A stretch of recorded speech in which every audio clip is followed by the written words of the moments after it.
Now, the major reason for this press conference is we are organizing a Shetkari Nyay Sammelan tomorrow at Gomantak Maratha Samaj Hall. As you all know, the farm sector is in deep distress, and the Aam Aadmi Party took a decision after the massacre in Mandsaur, where farmers were shot dead by protesting farmers were shot dead by the police there inhumanly. So Aam Aadmi Party then took a decision that across the country we will take up farmers' issues, interact with farmers, so that the voice of farmers is heard. Today what is happening? The farmer is not a corporate.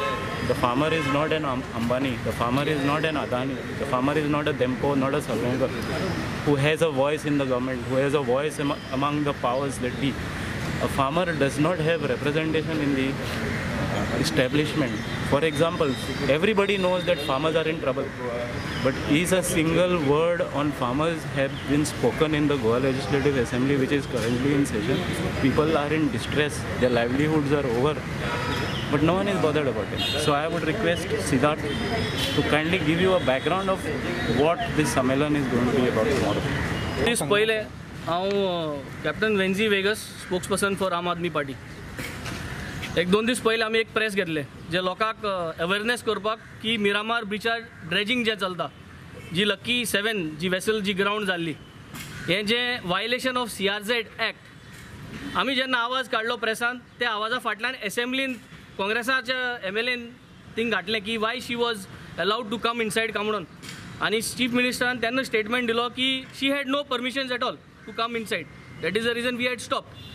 आज through this press दोन चीज हांव लोकांक aware करपाक सोदता. एक, today we have submitted a petition and requested the GCZMA, the captain of the ports and the CCP, a request to stop the violation of CRZ laws at the Miramar beach. हे submit केला तिघे जाणां कडेन. ते एक inspection करपाक येतले म्हणून सांगलां आतां.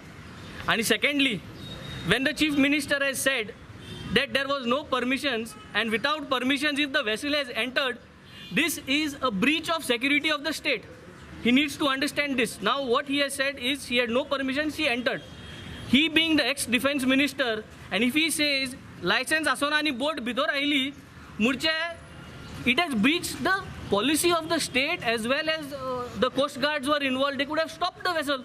Which a breach of security zali, and that also where the chief minister was defense minister.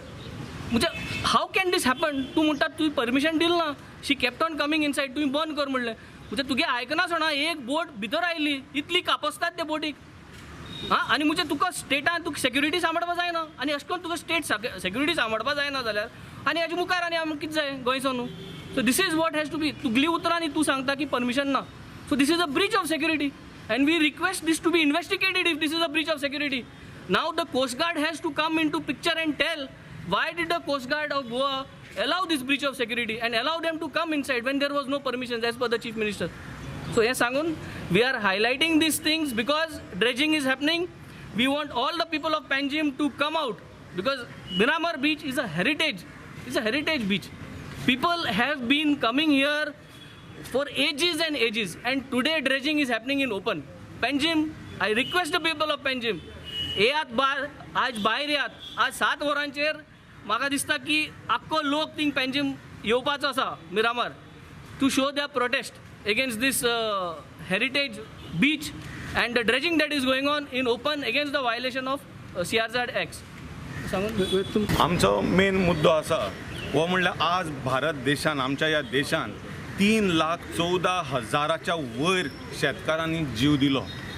ह्या जीव कित्याक दितात आमचे शेतकार? जेन्ना शेतकार हे आमचे अन्नदाता. आज आमी जेवण जेवले जाल्यार तें जेवण आमकां शेतकार दिता. आमी जगतात कारण शेतकार जेवण दिता. आनी ह्या शेतकाराचेर, गरीब शेतकाराचेर अन्याय कित्याक? आज 3,14,000च्या वयर शेतकारांनी जीव दिलो. ओके, आज कित्याक दिलो? तांचे कडेन लोन पयशे नाशिल्ले पे करप म्हणून तांणी जीव दिलो. आज विजय मल्ल्यान 7,000 कोटीचे वयर लोन घेतलो आनी तो सुसेगाद लंडनाक भोंवता. सो ह्यो कसल्यो पॉलिसी आमच्यो शेतकार, आमच्यो गव्हर्मेंटाच्यो? सो ह्यो न्याय म्हणटा तो आमकां शेतकार लोकांक मेळपाकूच जाय. आमचें पोट भरपाक आमकां जेवण जाय, आमकां सगळ्यांक जेवण जाय. सो हो सेक्टर तर मारून उडयलो जाल्यार आमकां फाल्यां जेवणाची सेक्युरिटी कोण दितलो? कॉर्पोरेट येतले, फाल्यां अमेरिकन येवन बसतले हांगा आनी ते होल्ड करतले की आनी कितें खावचें आनी आनी कितें खावचें न्हय. आमी डिसायड करपाक आमी कितें खावपाचें आनी न्हय. ह्या खातीर आमी हांगा आयल्या शेतकारांक सपोर्ट दिवपाक आनी तांचे सगळे कामां हांगा सरकारान ती करून घेवपाक आमी मागण्यो घालतल्यो सरकारा कडेन की हें सगळें जावपा जाय शेतकारां खातीर म्हणून.